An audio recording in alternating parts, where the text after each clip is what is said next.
এখন মাছ আনতে যাই।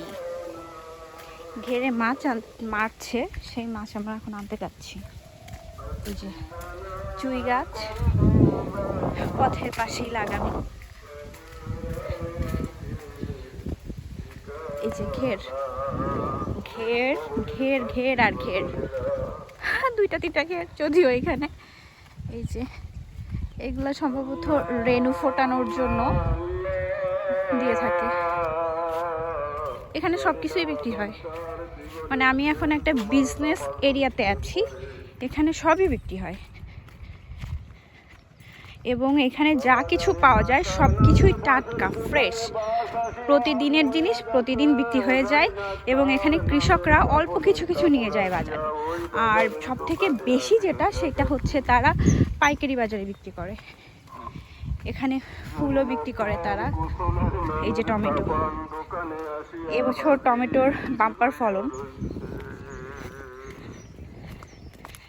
মানে এখান থেকে কেজি প্রতি অনেক বিক্রি করে তারা কেজিতে। যদিও এখন পাইকারিটা বলা যাবে না, তবে এবছর টমেটোর অনেক দাম।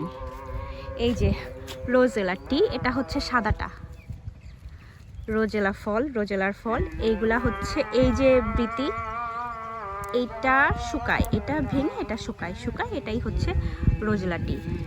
মানে এখানে রোজেলা টি এরকম ফেলানো থাকে, কেউ নেয় না।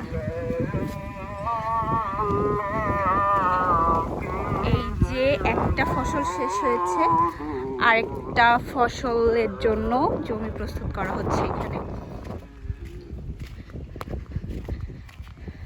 এই যে ওলকপি, ছোট ছোট ওলকপি, কিন্তু এই ওলকপিগুলা অনেক টেস্টি।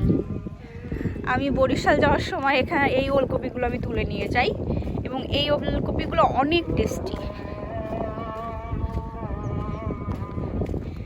টমেটো পেকে গেছে, এগুলো হয়তো বা আজকে অথবা কালকে তুলে এগুলো বাজারজাত করবে।